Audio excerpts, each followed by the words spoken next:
देखो आज हम लोग पढ़ेंगे कि use of is R M समझ में आता है क्या होता है? नहीं मालूम। चलो एकदम बेसिक सबसे शुरू से इंग्लिश का जिसको कुछ नहीं आता हो ना वो वहाँ से शुरू हम लोग करेंगे। आज समझ में ये क्लास हमारा पहला क्लास रहेगा फर्स्ट, ठीक है। चलो रुक इसको थोड़ा मोड़ डाल लो। मतलब ये कौन सा बुक है हमारा? एक्सफोर्ड करेंट इंग्लिश ट्रांसलेशन ना। ट्रांसलेशन का सबसे जिसको कुछ ना आता हो इंग्लिश समझो वहाँ से हम लोग शुरू कर रहे हैं। ओके अब थोड़ा मेहनत करना, जो हम बोलेंगे उसको बना के लाना। Use of M is and R. Use of M is and R ARE, ठीक है। पहले समझना कि मतलब इसका कहाँ पे यूज होता है, एम का, इज का और आर का, ठीक है। मतलब ये देखो एम का मतलब होता है हूँ, ऐसे अगर इंग्लिश में बात करें। इज का मतलब होता है और आर का मतलब होता है हो। ओके एम जो ज़्यादा बेसिकली कहाँ यूज होता है समझना, आई, ठीक है। इज जो होता है ना, इज मतलब सिंगुलर पर्सन, समझ में आता है क्या? पर्सन क्या होता है? First person, second person, third person, बता दो क्या होता है? मालूम है? नहीं मालूम? नहीं मालूम तो बोलो नहीं मालूम है, तो बोलो डायरेक्ट नहीं मालूम है, ठीक है। तो सबसे पहले एक चीज़ समझ लो कि इसको जानने से पहले पर्सन और नंबर समझ लो। ओके देखो ये तालिका है हमारा बेसिक, ठीक है। कहाँ जा रहा हो? ठीक है कोई बात नहीं। देखो ये हमारा तालिका है, एक हो गया इस तरीका से, एक हो गया इस तरीका से, ठीक है।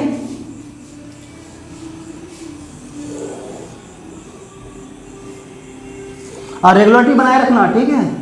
देखो नंबर किसको बोलेंगे और पर्सन किसको बोलेंगे? एक हो हमारा पर्सन, यहाँ पर सिंगुलर नंबर NUMBER। इंग्लिश में ग्रामर पे ज़्यादा ध्यान होता है और ये इंग्लिश का तुम्हारा जो स्पेलिंग है ना वो थोड़ा सा लिखने का प्रैक्टिस करना। पर्सन, सिंगुलर नंबर और प्लूरल नंबर NUMBER, सारा चीज़ ध्यान देना होगा।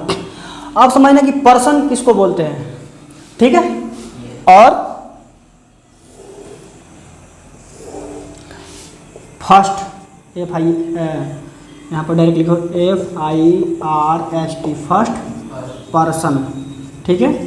SECOND second person, THIRD third person, ठीक है। आप पहले समझ लो। और सिंगुलर नंबर, प्लूरल नंबर क्या क्या होगा ये समझ में आया तो पहले समझना, ना समझ में आया बोल देना, ठीक है भाई। ये बात समझना कि सिर्फ वीडियो बन रहा है तो हमें, ठीक है ना। तुमको समझ में आ रहा है? कुछ नहीं समझ में आ रहा ना? आ रहा मतलब पर्सन का मतलब ये है कि व्यक्ति, जैसे हम भी एक पर्सन है, तुम भी एक पर्सन हो, है ना। अब नंबर क्या होता है? नंबर मतलब संख्या, क्या? नंबर मतलब संख्या, ठीक है। अब सिंगुलर और प्लूरल, अब देखो और यहाँ पर पर्सन होता है 3, एक फर्स्ट पर्सन, सेकंड पर्सन और थर्ड पर्सन, मतलब फर्स्ट, सेकंड और थर्ड। और नंबर कितना होता है? ये नंबर है, ठीक है ना। ये दोनों क्या है? NUMBER, नंबर मतलब संख्या, ठीक है। क्लियर है? और या इसको ना ग्रामर की भाषा में वचन भी बोलते हैं। क्या बोलते हैं? वचन। क्लियर है ना? ठीक है। और यहाँ पर पर्सन मतलब व्यक्ति, क्या? व्यक्ति, क्या? क्लियर है? एकदम भाषा ना समझ में बोलना तो समझना एक कि फर्स्ट पर्सन किसको बोलेंगे? जैसे कोई भी काम कर रहे हैं, जैसे कोई भी काम कर रहे हैं जो काम खुद करता हो, मतलब जैसे मैं पढ़ा रहा हूँ, कौन पढ़ा रहा है? मैं खुद पढ़ा रहा हूँ ना, तो मैं क्या हूँ? ये मैं फर्स्ट पर्सन हूँ। आज समझ में? क्लियर है? किसको पढ़ा रहा हूँ? तुमको पढ़ा रहा हूँ, मान लो तुमको एक, तो मैं पढ़ा रहा हूँ, कोई तुमको पढ़ा रहा हूँ ना, तुम जो हो ना वो क्या हो? सेकंड पर्सन हो। जो कोई काम कर रहा है वो खुद फर्स्ट पर्सन, और जिसके लिए कर रहा है वो सेकंड पर्सन, ठीक है ना। तुमको पढ़ा रहा हूँ, किसको पढ़ा रहा हूँ? तुमको। अब देखो ऐसे एक और एग्जांपल मैं ऐसे ले लूँ, जब तीनों, मान लो मैं तुमसे कह रहा हूँ इसके बारे में, किसी तीसरे के बारे में, तो मैं बोल रहा हूँ फर्स्ट पर्सन, तुमसे बोल रहा हूँ, तुम सेकंड पर्सन, और जो तीसरा का भाषा बोल रहा हूँ ना, जैसे मान लो कि तुम्हारा नाम क्या है? नीतीश, तुम्हारा नाम? विक्रम। तो मैं तुमसे बोल रहा हूँ कि नीतीश जो है अच्छा आदमी है। क्या बोल रहा हूँ तुमसे? मैं बोल रहा हूँ ना, तो जो बोल रहा है वो फर्स्ट पर्सन, मैं तुमसे बोल रहा हूँ ना, तुम क्या हो गए? सेकंड पर्सन, और नीतीश क्या हो गया? Third person. समझ में आया? मतलब मैं फर्स्ट पर्सन, तुम मतलब यू सेकंड पर्सन, और नीतीश क्या है? Third person. वहाँ पर मौजूद नहीं है, ठीक है, या कहीं हो भी, उसके बारे में हम दोनों बात कर रहे हैं। मैं तुमसे बोल रहा हूँ, मैं खुद बोल रहा हूँ तुमसे, तुम सेकंड पर्सन, ये क्या हुआ? Third person. नाम जो है थर्ड पर्सन। समझ में आया? समझ में आपकी नहीं है? आया समझ में? मतलब जो किसी काम को करता है, मतलब ना, मैं बोल रहा हूँ तो मैं फर्स्ट पर्सन, तुमसे बोल रहा हूँ, मैं तुमसे बोल रहा हूँ, जो फर्स्ट पर्सन किसी दूसरे से बोल रहा हूँ तो दूसरा क्या हुआ? सेकंड। और जिसके बारे में बोल रहा हूँ क्या हुआ? थर्ड। समझ में आया? क्लियर हो गया? अब देखो, ये हुआ फर्स्ट, मतलब आई। आई मतलब मैं। आई का मतलब ऐसे भी लिखो या ऐसे भी आई लिखो। आई मतलब मैं। स्पेलिंग याद करते जाना एकदम बेसिक से, जो भी वीडियो भी देख रहे हैं एकदम शुरू से, ठीक है। आई मतलब मैं, एक आदमी।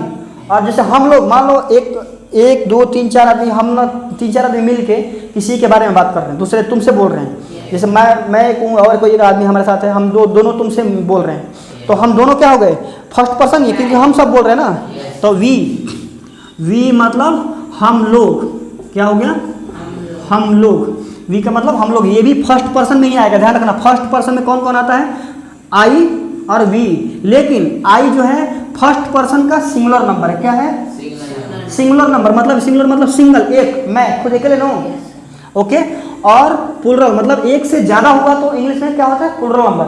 हिंदी में दो होता है, एक वचन, द्विवचन, बहुवचन। लेकिन इंग्लिश में मात्र दो ही होता है, सिंगुलर और प्लुरल। ठीक है, सिंगुलर नंबर और क्लियर है? ध्यान रखना, आई और वी याद करना होगा, पूछेंगे कल। क्लियर है? अब देखो सेकंड पर्सन मतलब तुम, बस तुम। अगर तुम मतलब तुम्हारे एक आदमी के लिए बात हो, सेकंड पर्सन तो यू का हो गया सेकंड पर्सन। सेकंड पर्सन और सिंगुलर नंबर। तुम लोग, उसका भी तुम लोग का स्पेलिंग बताओ क्या होता है? तुम लोग का स्पेलिंग क्या होता है? तुम लोग का भी स्पेलिंग क्या होता है? यू। यू मतलब तुम और यू मतलब तुम लोग, दोनों का मतलब एक ही होता है। आया समझ में? ध्यान रखना। अब देखो थर्ड पर्सन मतलब किसी के बारे में, तीसरा व्यक्ति के बारे में बात हो रहा है। अब सिंगुलर में जैसे ही मतलब वह, क्या होता है? वह। सी मतलब भी वह, लेकिन ये लड़का के लिए है। किसके लिए? लड़का। जैसे ना अगर ना इंग्लिश में लड़का के लिए वह लगाना हो तो ही, और लड़की के लिए सी। क्लियर है? इट, इट किसी वस्तु के लिए, निर्जीव वस्तु, SHE, सी। आया समझ में? लड़की के लिए। क्लियर है? अब देखो ईट हो गया, किसी जो कि किसी बारे में बात कर रहे हैं, वो बोलता है निर्जीव पदार्थ है, उसके लिए ईट लगाते हैं। ही, सी, इट। या किसी का एक नाम हो, जैसे राम, एक नाम हो, एक से ज़्यादा नहीं, राम, मोहन, सोहन, कुछ भी नाम है वगैरह वगैरह, दुनिया का कुछ भी, उसको हम क्या बोलेंगे? थर्ड पर्सन का कौन नंबर? थर्ड पर्सन का कौन नंबर? Singular number. समझ में आया? नहीं समझ में आ रहा क्या? आ रहा है ना? ठीक है। अब देखो प्लुरल में एक से ज़्यादा, मान लो दे मतलब THEY, दे मतलब वे लोग। क्या होता है? वे लोग। एक से ज़्यादा है ना, वे लोग मतलब ज़्यादा लोग। ठीक है? हो गया एक से ज़्यादा ना, मोर नेम्स मतलब कि राम एंड सीता ले लो, एक से ज़्यादा नाम हो गया ना। क्लियर है? तो वो क्या होगा? थर्ड पर्सन तो होगा, लेकिन कौन सा नंबर? प्लुरल। कौन सा? प्लुरल मतलब एक से ज़्यादा, उसको कौन सा बोल रहे हैं नंबर? प्लुरल। क्या? Plural, PLURL, plural. क्या बोलेंगे? प्लुरल। प्रैक्टिस करना, ठीक है? ये थोड़ा सा प्रैक्टिस करना लिख के। समझ में आ रहा है बात? क्या लिखे हिंदी में? ये व्यक्ति। ठीक है? आया समझ में? और कोई दिक्कत नहीं ना? तो ये होता है पहले, इसको बहुत ज़रूरी है। ये भी नहीं समझ में आ रहा था क्या? नहीं पता? बताओ। इंग्लिश का बहुत भाई, इंग्लिश सीखने के लिए थोड़ा मेहनत करो, ठीक है? और जो वीडियो लोग देख रहे हैं उसको भी, और अपने साथियों के साथ शेयर कर देना, ठीक है? ये उतार लो।